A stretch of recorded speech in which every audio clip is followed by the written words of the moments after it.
हमारी कथा जो है विलंब से इसलिए चल रही क्योंकि पहले और दूसरे दिन में कथा हो नहीं पाई थी, इसलिए जो है कथा थोड़ी सी, क्योंकि पहले दिन तो शुरुआत का दिन था, दूसरे दिन नर्मदा जयंती के कारण से भी। और राजा बलि के यहाँ जाकर के वामन भगवान ने 3 पग भूमि मांगी। एक पग में ऊपर के लोग, दूसरे पग में नीचे के लोग, और तीसरे पग में बलि ने कहा कि अब मैं क्या दे सकता हूँ। भगवान ने कहा कि तूने संकल्प तो 3 पांव का किया था और तू तो 2 पे ही सिमट गया। तब राजा बलि को याद आया, बोले महाराज आपने मेरी संपत्ति नापी है लेकिन संपत्ति का मालिक तो अभी खड़ा हुआ है। तीसरा पग बलि के माथे पर रखा, सुतल लोग भेज दिया गया, वहां का राजा बना दिया गया और कहा कि आने वाले समय में जो है तू स्वर्ग का राजा बनेगा, इंद्र बनेगा। और बलि को आशीर्वाद देकर के भगवान आए हैं। बोलो वामन भगवान की। सत्यव्रत राजा के ऊपर कृपा करने के लिए भगवान ने मत्स्य अवतार लिया है और यहाँ से फिर सुंदर सूर्यवंश प्रारंभ होता है। सूर्यवंश की कथा को यहाँ पर श्रवण कराया गया। श्रीमद् भागवत में सूर्यवंश इतना विस्तारित सुनाया गया है, वंशावली, और राम जी का चरित्र मुश्किल से आधे पन्ने में। बोले ब्रह्मा जी से सूर्यवंश चलता है।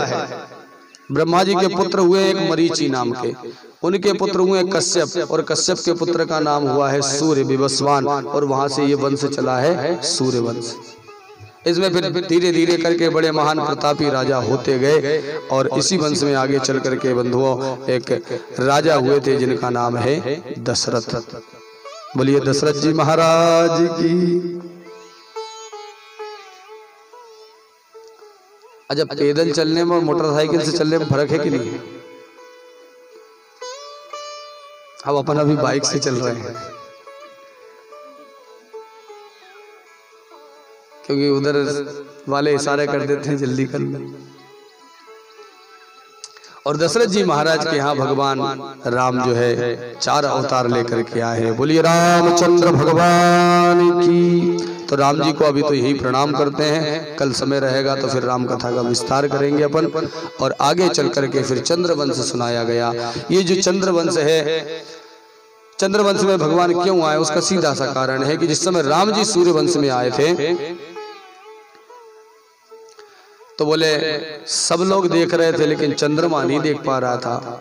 अब सूर्य आगे बढ़े तो चंद्रमा आए, तो चंद्रमा रोने लगा। भगवान ने कहा तू क्यों रोता है? क्योंकि मेरा जहां जन्म होता है वहां तो मैं रोता हूं, बाकी सब। अच्छा, भगवान ही रोते कि नहीं रोते? सुनी बचन सुजाना रोदन ठाना। बोले मैं रोता हूँ बाकी सब हंसते हैं, लेकिन तू काहे को रो रहा है? चंद्रमा ने कहा मैं रो नहीं तो करूँ का? ये जो सूर्य नारायण भैया जो आगे खड़े हैं ये तो आगे बढ़ ही नहीं रहे हैं, इस कारण से मैं आपका चेहरा नहीं देख पा रहा हूँ। तो राम जी ने कहा अब थोड़ा सा मैं भी मजबूर हूँ क्योंकि अब इन्हीं के वंश में आया हूँ, इसलिए कुछ कह भी नहीं सकता। लेकिन एक काम कर, इस वाले रूप में तो मैं तुझे एक ही तसल्ली दे सकता हूँ। कौन सी? बोले मेरा नाम है राम, लेकिन आने वाले समय में लोग मुझे राम के साथ तेरा नाम जोड़ करके क्या कहेंगे? राम। बोलो रामचंद्र भगवान की। तो मैं अभी तो अपने नाम के साथ तेरा नाम जोड़े लेता हूँ, लेकिन आने वाले युग में जब मैं अवतार लूंगा तो फिर सूर्य की साक्षी में नहीं आऊंगा, मैं तेरी साक्षी में आऊंगा, तो भरपूर रूप से फिर मेरा दर्शन कर लेना। तो ऐसा कहते हैं कि भगवान चंद्रवंश में आए, और इस चंद्रवंश में जो है एक महाराज हुए हैं जिनका नाम था यदु। यदु चतुर्वसुम चैवा देवयानी व्यजायता। ये ययाति राजा के पुत्र हैं, और इन्हीं यदु महाराज के एक पुत्र हुए थे सूरसेन, और सूरसेन के पुत्र का नाम था वसुदेव। ये मथुरा में रहते थे, और मथुरा में जो है एक महात्मा एक राजा हुए हैं जिनका नाम था उग्रसेन। और उग्रसेन जी महाराज के एक भाई थे देवक नाम की, उनकी एक बेटी थी जिनका नाम था देवकी, और एक बेटा था जिसका नाम था मामा जी। क्या था? तो एक बात याद आ गई मेरे को। बोले नानी बाई का मायरा जो था, कथा है नहीं नानी बाई के मायरे की, तो बोले नानी बाई के पिताजी नरसिंह मेहता जब अपनी बेटी के गांव में पहुंचे, उन्होंने कहा कि चिट्ठी आई थी ये लाना, तो उनके पास तो कुछ था नहीं, तुम्बे लेकर के पहुंच गए। तो जितने अच्छे अच्छे मेहमान थे जो वीआईपी थे उनको एसी रूम दिया गया, लेकिन बेचारे नरसिंह मेहता को एक टूटी फूटी सी धर्मशाला थी उसमें ठहरा दिया गया। समय पे भोजन नहीं, समय पे पानी नहीं। इनके मन में बड़ा क्रोध आया, करुणा आई, लेकिन ये उस दुख को बिल्कुल भूल गए। उन्होंने कहा चलो मैं तो भगवान का भक्त हूँ, ऐसा तो होता रहता है। लेकिन एक दिन जो है अपनी बेटी से मिलने के लिए गए तो ससुराल वालों ने बेटी से नहीं मिलने दिया, नानी भाई को देखने नहीं दिया। तब ये वापस चलने लगे तो नानी भाई ऊपर छत पर चढ़ी और अपनी पिताजी को आवाज जब लगाई तो नरसिंह जी ने जब देखा तो नानी भाई फूट फूट करके रो रही है। आज बेटी को देख करके नरसिंह मेहता जो है अपना रोना रोक नहीं पाया। ऐसा वर्णन मिलता है कि इनका एक जवान पुत्र मर गया था बंधुओं। उस समय नरसिंह मेहता की आंख में एक आंसू नहीं आया, लेकिन आज नानी भाई को देख करके, क्योंकि पिता जो है ना कभी नहीं रोएगा, बेटे को देख करके पिता शायद नहीं रो, लेकिन बेटी की विदाई के टाइम पे बाप रोए हुए मानेगा भी नहीं। नरसिंह मेहता रोने लगे और नरसिंह मेहता रोते रोते आज उस परमात्मा से कह रहे हैं कि ठाकुर मेरी संपत्ति चली गई, मुझे आज तक दुख नहीं हुआ, लेकिन आज मुझे ऐसा लग रहा है कि कुछ तो होना था मेरे पास। अब ऐसा करते करते ये तो रोते रोते चले गए। नानी भाई ने सोचा कि अब मेरे मायरा भरेगा कौन, ससुराल वाले ताने मारेंगे, तो ये नदी में आत्महत्या करने के लिए गई। वहां जो है ना भगवान कृष्ण पहुंच गए, मुरली मनोहर वहां पहुंच गए और मुरली मनोहर कह रहे हैं नानी भाई से, बोले तू चिंता मत कर मैं आऊंगा। तो नानी भाई रोते रोते कह रही है, बोले जिनने अपने मामा को मार डाला वो मायरे के बारे में क्या जाने। भाई मायरा वो जानता है जिसके मामा हो।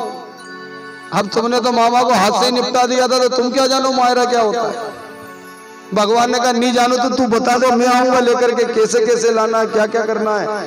तो नानी भाई कह रही कि अकेले नहीं आना है, जब मायरे लेकर के कोई आता है ना तो साथ में भाभियां भी आती है।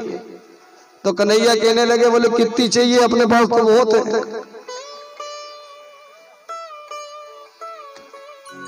तो बंधुओं इनके मामा जी थे जिनका नाम था कंस।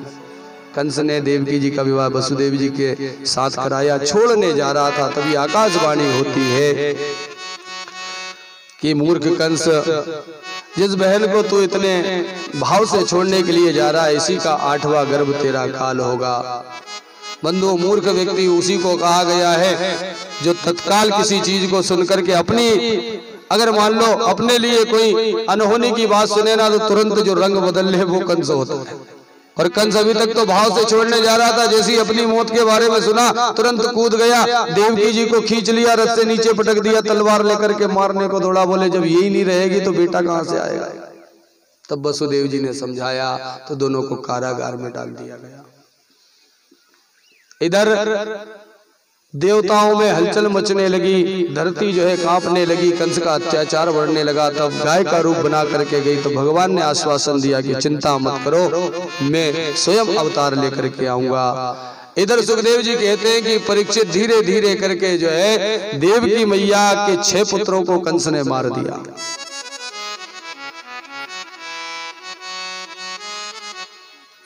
कंस ने 6 पुत्रों को मारा।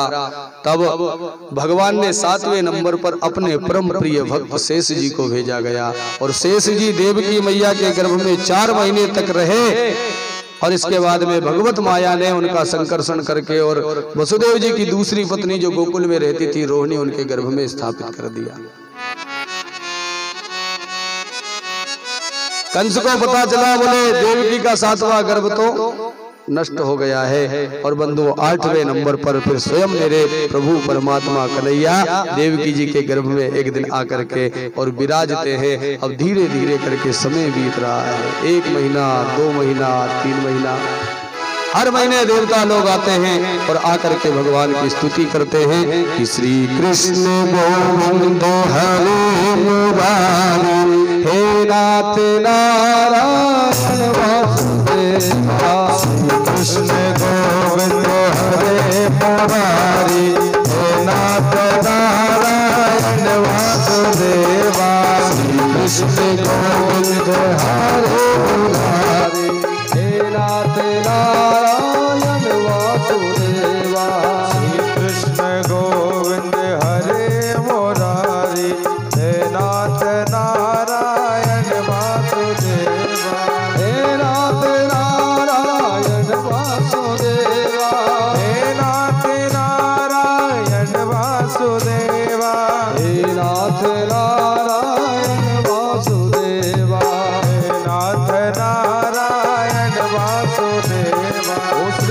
कृष्ण गोविंद हरे मुरारी, हे नाथ